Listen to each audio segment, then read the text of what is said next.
Amy from Doodlebug Nursery. Welcome to the Art of Reborning. So, you want to make your own reborn doll. It's a big step, but it's a fun one.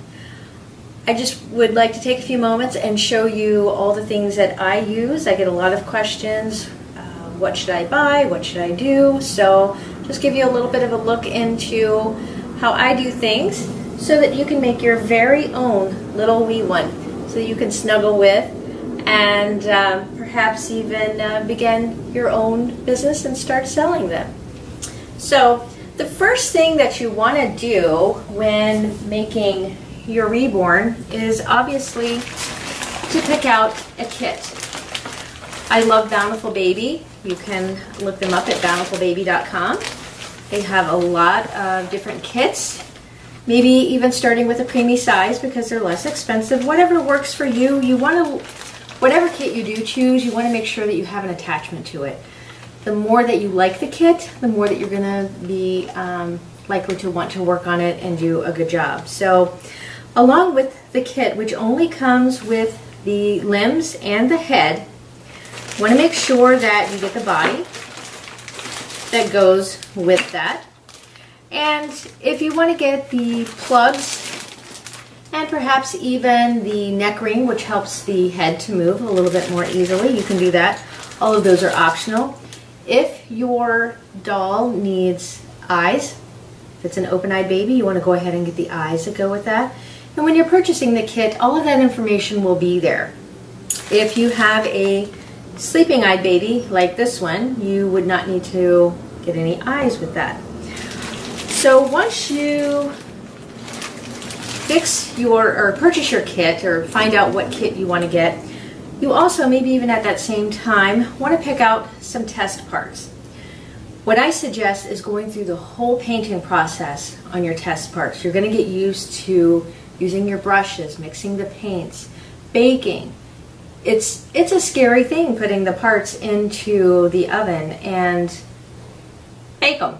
I mean, it's just kind of creepy, but you don't want to be messing it up. And so just to kind of help you get over all of that process, all of the first times you're doing it on your test part, there's no stress. If you mess it up, it's okay.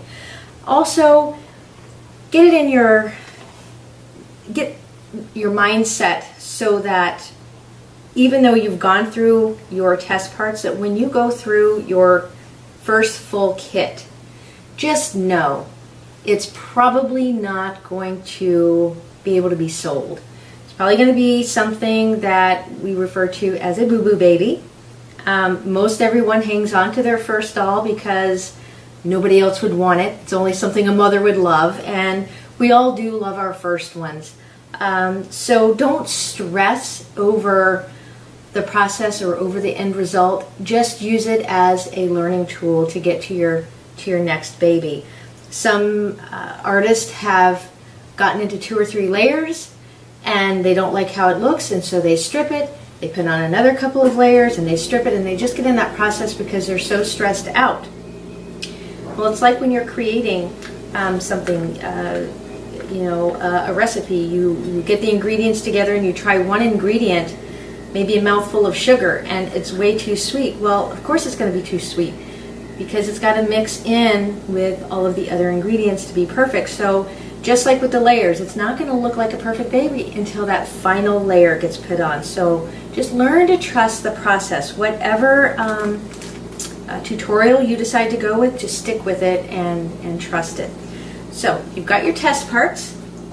Now, everything is here, and what do you want to do? You want to get ready.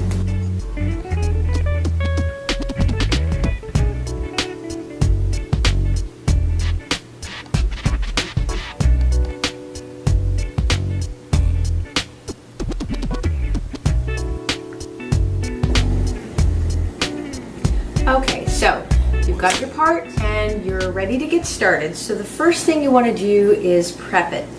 There are factory oils that get on the vinyl just in the process of creating it. So we need to get that off so that the paint will be able to adhere to the vinyl. We also want to make sure that we wash the inside of the head because we're going to be attaching or putting glue at the end of the process in there to glue in the hair. And if there's too much oil in there, even the glue won't stick. So in order to wash it, you're going to want to get some liquid dishwasher detergent. And the reason you want to get that versus hand washing is because this does not have the lotions and things for your hands. When you get regular sink dishwashing detergent, it usually has something to keep your hands from getting dry, hence an oil. That's what we're trying to get off. I've also poured some in a regular soap dispenser so that when I'm getting ready to work on the kit, I wash my hands with it to get off any oil residue from my hands. Once you have washed the kit, then you're going to want to take your cotton swabs and put enough alcohol on there and wipe the outside and also the inside. Now, the forceps are a great thing to use. You can just put your cotton swab on there and put it in, and there you go. All right, so that is done. If you want to open the nose, you're going to need a Dremel type instrument. This may be where your husband comes in handy. He might already have something like this. If not, you can pick something up at Home Depot, Lowe's, something like that. And that's what you use to poke in and open up the nose holes very, very carefully.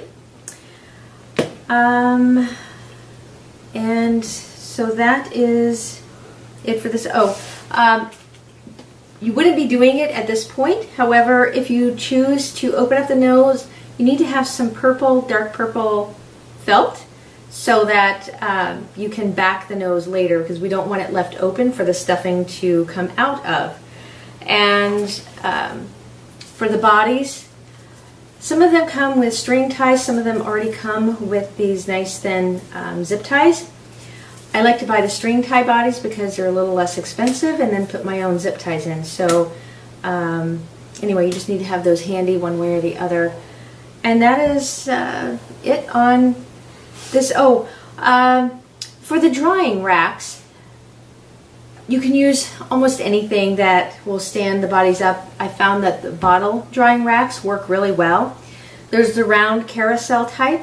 There's the flat spindly type that you can put up whatever spindles you need at the time. Whatever works for you. There's no right way, no wrong way. Some people have created little PVC structures with little sticks that come up.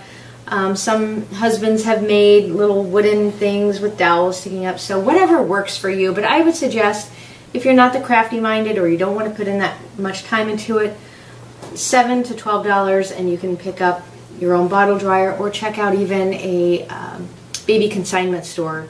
They usually have them for a lot less.